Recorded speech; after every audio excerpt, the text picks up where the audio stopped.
నమస్తే, నేను Vamshi. Welcome to the point. మాల్దీవులు భారత్ చైనాలకు ఎందుకంత ముఖ్యం? ఈ రెండు దేశాలు ఒక చిన్న దీవి గురించి ఎందుకు ఇంతగా కొట్టుకుంటున్నాయి? ఎందుకు ఆ దేశంలో పైచేయి సాధించేందుకు ప్రయత్నాలు చేస్తున్నాయి అనేది నేను మీకు ఈరోజు చెప్పే ప్రయత్నం చేస్తాను. గట్టిగా 4 లక్షల జనాభా ఉన్న చిన్న దేశమే మాల్దీవులు.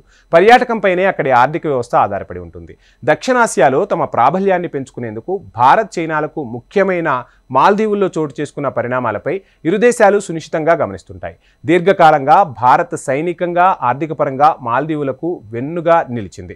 ఇబ్రహీం సోలీ హయాంలో ఇరు దేశాల మధ్య స్నేహ సంబంధాలు మరింత బలపడ్డాయి కూడా. అయితే కొన్నాళ్లుగా చైనా కూడా మాల్దీవులకు భారీగా ఆర్థిక వనరులను సమకూరుస్తూ మౌలిక సదుపాయాల అభివృద్ధి పేరుతో అనేక ఒప్పందాలను చేసుకుంటూ దేశవ్యాప్తంగా పోర్టుల లీజు ఒప్పందాలతో ఆ దేశంతో సంబంధాలను బలోపేతం చేసుకుని మాల్దీవులను ఆక్రమించే కుట్ర అయితే చేస్తోంది. కోవిడ్ సమయంలో మాల్దీవుల్లో పర్యాటక రంగంలో చాలా దేశాలు తన కార్యకలాపాలను నిలిపివేయగా చైనా మాత్రం పెట్టుబడులు పెట్టింది. అయితే ఆ డబ్బును చైనా సంస్థలు మార్కెట్ నుంచి సేకరించలేదు. చైనా ప్రభుత్వ బ్యాంకుల నుంచి తీసుకున్న డబ్బది. మరో విధంగా చెప్పాలంటే ఆ పెట్టుబడులు చైనా ప్రభుత్వానివే. ఇబ్రహీం సోలిహ్ ప్రభుత్వ హయాంలో భారత్ 45 కన్నా ఎక్కువ మౌలిక సదుపాయాల అభివృద్ధి పథకాలలో పాల్గొంది. ఆగస్టు 2021లో ఇరు దేశాలు గ్రేటర్ మాలే కనెక్టివిటీ ప్రాజెక్టు కోసం సంతకాలు కూడా చేశాయి. అందులో భాగంగా మాల్దీవులకు భారత్ $500 మిలియన్ సాయం అందించేందుకు అంగీకరించింది. మార్చి 2022లో మాల్దీవుల్లో 10 కోస్టల్ రాడార్ వ్యవస్థలను ఏర్పాటు చేసింది భారత్. అంతేకాకుండా అడ్డు ఐలాండ్లో పోలీస్ అకాడమీ ఏర్పాటులో సహకారం కూడా అందించింది. ముయిజు అధికారం చేపట్టాక చైనాతో సంబంధాలు పెరిగాయి. అధ్యక్షులుగా పదవి చేపట్టాక అధికారికంగా తొలి పర్యటన కోసం ఆయన చైనాకే వెళ్లడం గమనార్హం.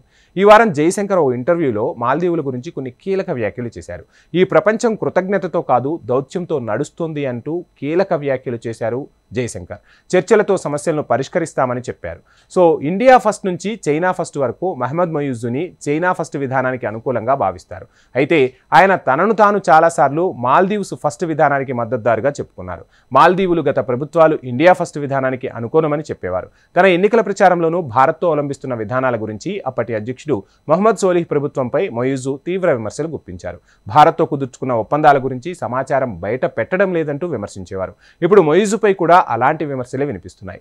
గత నెలలో చైనా పరిశోధన నౌక జియాంగ్ యంగ్ హోన్ 3 మాలేలో ఆగేందుకు మొయిజు ప్రభుత్వం అనుమతినిచ్చింది. దీనిపై భారత్ అభ్యంతరం కూడా తెలిపింది. చైనా ఆర్మీకి చెందిన ఈ నౌక మాలేలో ఎందుకు ఆగుతుందో మాల్దీవులు ఎలాంటి కారణం చెప్పలేదు. అయితే ఈ పరిణామాన్ని భారత్కు చెందిన నిపుణులు అంగీకరించడం లేదు. ఆ నౌక సేకరించే సమాచారాన్ని చైనా ఆర్మీ వినియోగించుకునే అవకాశం ఉందని భారత్ వాదిస్తోంది. సో ఏది ఏమైనా మాల్దీవుల కేంద్రంగా భారత్ చైనాల మధ్య అగ్గి అయితే రాజు చేసుకుంది. ఈ అగ్గికి ఆజ్యం పోస్తూ అటు మాల్దీవులు ఇటు చైనా ఇంకా భారత్ను రెచ్చగొట్టే ప్రయత్నాలు చేస్తున్నాయి.